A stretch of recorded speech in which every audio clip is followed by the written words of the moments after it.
Before Sally Field became a two-time Oscar winner, she starred in one of TV's most forgotten fantasy sitcoms, where future stars made surprise appearances, co-stars developed secret crushes, and the pilot had a completely different name. From groundbreaking bedroom scenes to devastating cancellations despite a primetime slot, this ESP-powered show holds secrets that will shock even die-hard fans.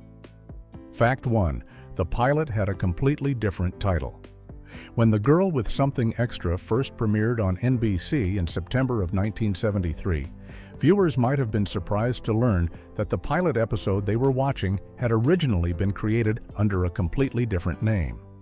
The very first episode, which introduced audiences to Sally Burton and her unusual ESP abilities, was initially called Sally on My Mind during production, a clever play on the popular song Always on My Mind, written by Johnny Christopher, Mark James, and Wayne Carson Thompson, which Willie Nelson would later make famous with his 1982 recording. Network executives and producers, however, decided that this title wouldn't work well for marketing the entire series, so they changed it to the catchier and more descriptive title, The Girl with Something Extra, before the show hit the airwaves. The new title better conveyed the show's premise about a newlywed woman with special powers, making it easier for viewers flipping through TV Guide to understand what the show was about at a glance. Interestingly, even though the series' title changed, the pilot episode retained its original Sally on My Mind designation in the credits and episode listings, creating a small piece of television trivia that would go largely unnoticed by casual viewers for decades. Fact 2. John Davidson had a major crush on Sally Field. The on-screen chemistry between John Davidson and Sally Field wasn't just acting, as Davidson revealed in a remarkably candid 2023 interview where he opened up about his real feelings during production. Davidson admitted that he had developed a serious crush on his co-star from the very beginning, explaining that he was already a huge fan of Sally Field from her previous work on Gidget and The Flying Nun before they even started working together. He described feeling genuinely excited every single day he came to the set, saying he literally got tingles just from the anticipation of working with her, and he was completely in awe of her natural talent as an actress. During filming, Davidson would often just watch Field work through her scenes, thinking to himself that she was something truly special as a performer. However, as the series progressed beyond the pilot episode, Davidson sensed that whatever mutual spark or connection they had shared during those early days seemed to fade on her end, and he confessed that this realization actually hurt his feelings at the time. Despite this awkwardness, Davidson spoke warmly about Field, in the interview calling her honest, straightforward, and a great lady, and he mentioned that they remained friendly whenever they encountered each other in later years, even though they never recaptured that initial magic from the pilot. Fact 3. Farrah Fawcett appeared before stardom. Years before she became a household name and one of the most iconic faces of the 1970s, Farrah Fawcett made a brief guest appearance on The Girl with Something Extra in an episode that aired in October of 1973. Fawcett played a character named Carol in the episode titled How Green Was Las Vegas, which featured a storyline about Jerry, John's brother, getting help with gambling.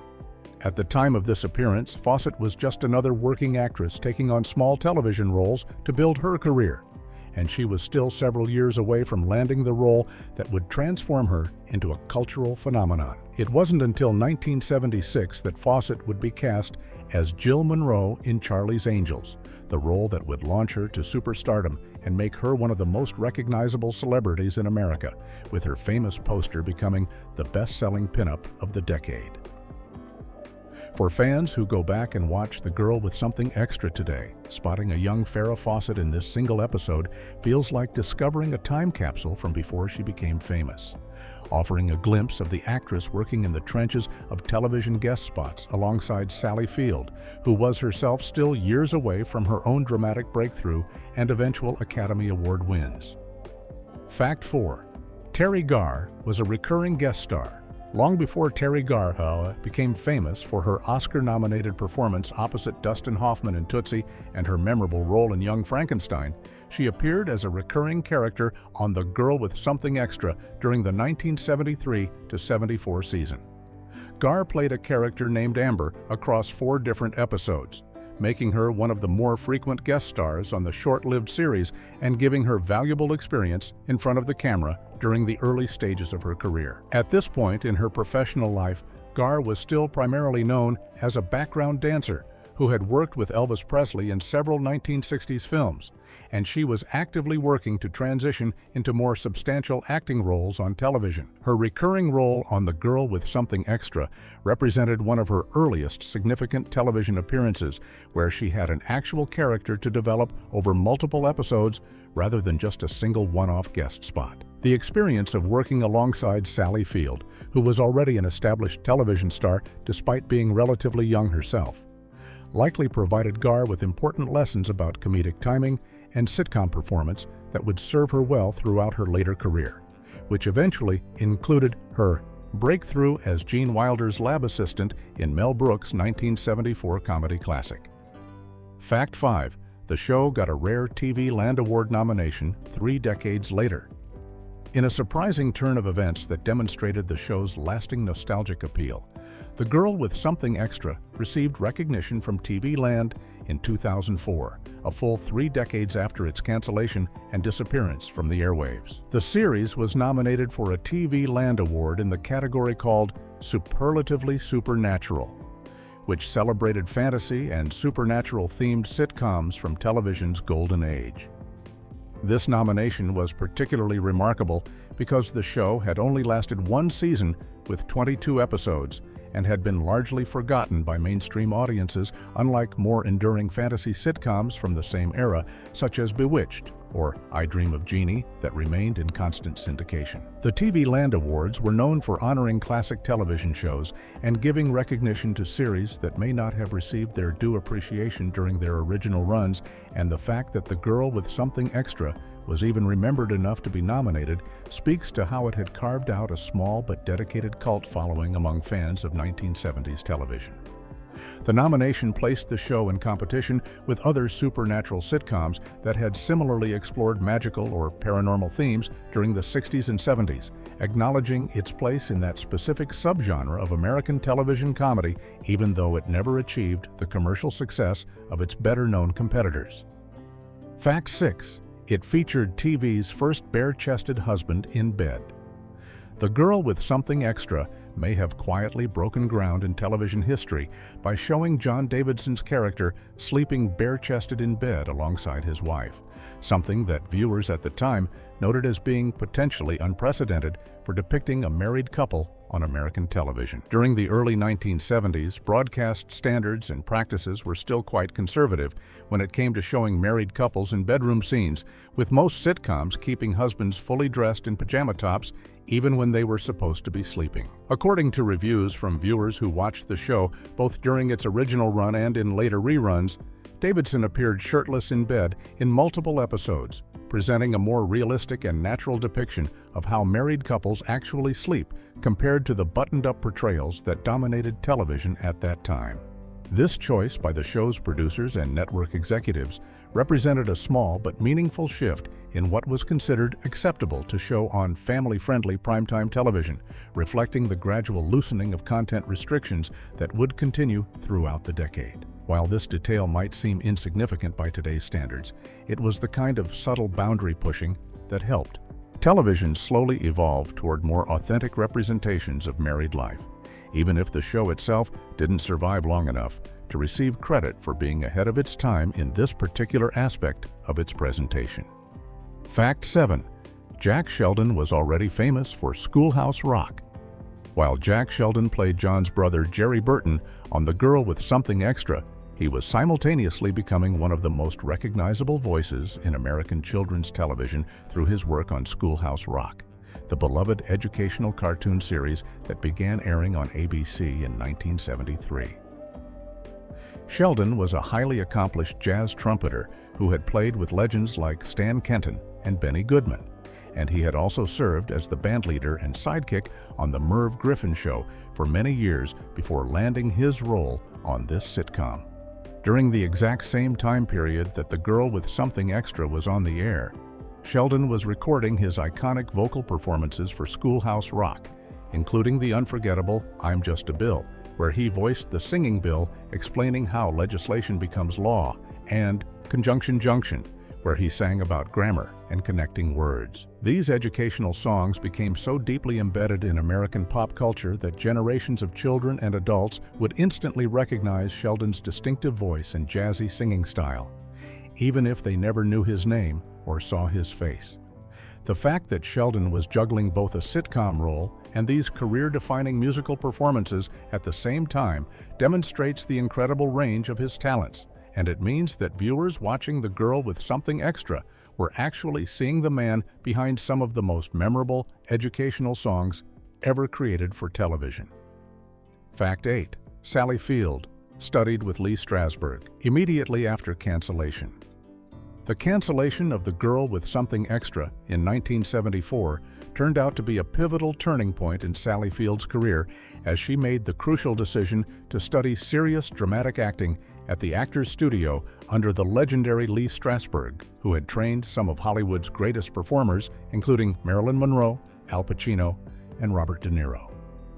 Field had been trapped in a cycle of lightweight sitcom roles ever since her breakthrough as Gidget and then The Flying Nun, and she desperately wanted to be taken seriously as an actress rather than being typecast as the perky girl next door for the rest of her career.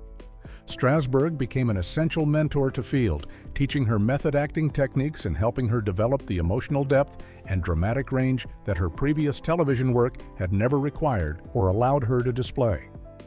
The intensive training paid off remarkably quickly, as just 2 years after The Girl with Something Extra ended, Field landed the title role in the 1976 television film Sybil, where she portrayed a young woman suffering from dissociative identity disorder in a performance that required her to embody 16 different personalities. Her stunning work in Sybil earned her an Emmy Award and completely transformed how the entertainment industry viewed her abilities, proving that she could handle complex dramatic material and finally breaking free from the sitcom image that had defined and limited her early career. Fact 9. Don Knotts made a memorable guest appearance. Comedy legend Don Knotts, who had become a household name for his Emmy-winning portrayal of the nervous and bumbling Deputy Barney Fife on The Andy Griffith Show, made a guest appearance on The Girl with Something Extra in an episode that aired in March of 1974. Knotts played a character named Lionel in the episode titled The Not-So-Good Samaritan, which featured a storyline about a man who does a good deed but ends up losing his job as a result, with Sally's character trying to help him, only to watch as a series of additional calamities continue to plague his life. The casting of Knotts was particularly fitting because his signature style of physical comedy and his ability to portray anxious, well-meaning characters who constantly find themselves in unfortunate situations matched perfectly with the episode's theme about someone experiencing a string of bad luck. By 1974, Knotts had already left The Andy Griffith Show years earlier and was working steadily in television guest appearances and comedy films, so his appearance on this short-lived sitcom represented the kind of work that even major comedy stars took on during this era to stay visible and keep their careers active. The episode title itself was a play on the biblical parable of the Good Samaritan, adding another layer of humor to the story of Lionel's unfortunate circumstances. Fact 10. The show ranked dead last. Despite following Sanford and Son, The Girl with Something Extra had what television executives would consider one of the best possible time slots a new show could ask for, airing on Friday nights immediately after Sanford and Son, which was one of NBC's biggest hits and regularly pulled in massive audiences who tuned in to watch Red Fox's comedy about a cantankerous junk dealer and his long-suffering son.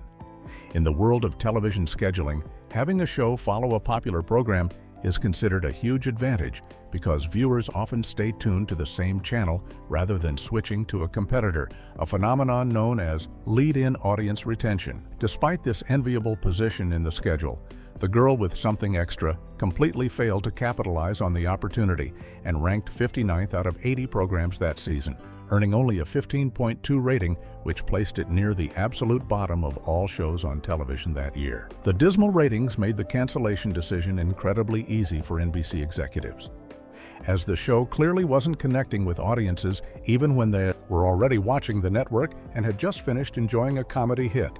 The failure was particularly puzzling because the show had recognizable stars, a proven producer in Bernard Slade, and a premise similar to other successful fantasy sitcoms. Yet none of these elements could overcome whatever fundamental problems prevented viewers from embracing the series. Fact 11. The ESP premise was gradually abandoned. One of the most telling signs that The Girl with Something Extra was struggling creatively can be found in how the writers handled Sally's ESP abilities as the season went on, with the mind-reading premise becoming less and less central to the plots until it was barely mentioned at all in later episodes. The show had been built around the entire concept of Sally Burton being able to read people's thoughts and the comedic and dramatic situations that would arise from her husband John discovering this unusual ability on their wedding night. Yet as the weeks passed, the writers seemed to run out of interesting ways to use this supernatural element in their stories.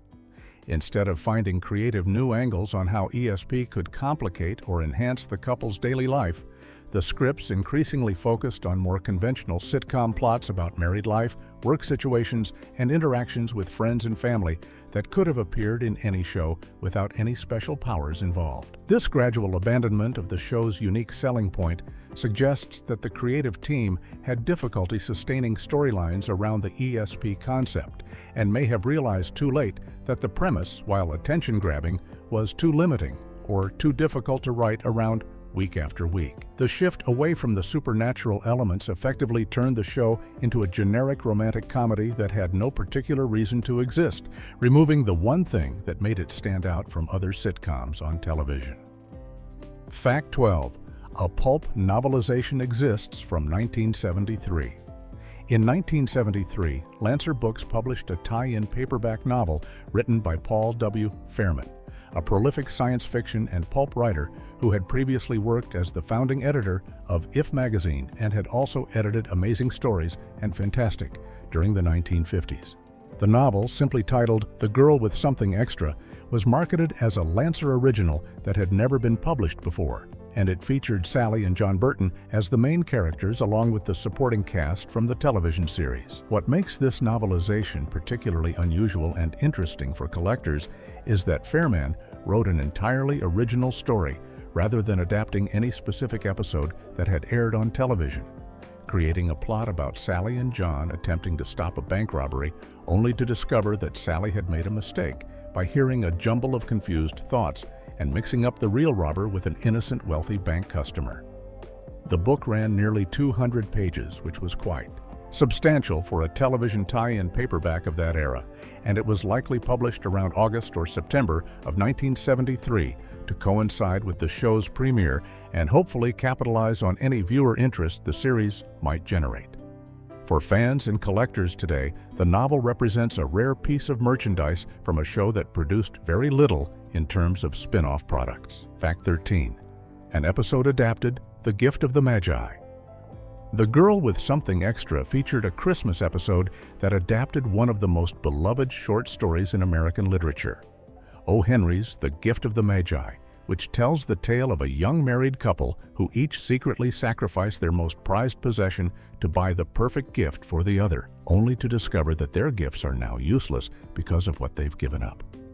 In the television version, Sally sells her treasured brooch so she can afford to buy John a special book that he's been wanting, while John secretly purchases a beautiful chain for Sally's brooch, leading to the same bittersweet and ironic situation that made the original story so touching and memorable.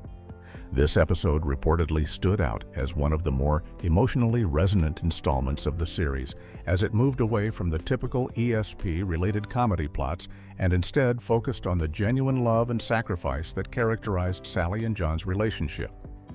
The adaptation was particularly fitting for a show about newlyweds, because O. Henry's story has always been about young couples navigating their first Christmas together with limited financial resources but unlimited devotion to each other. For viewers who remembered this episode years later, it remained a fond memory of the series and demonstrated that the show was capable of delivering heartfelt moments alongside its lighter comedic material.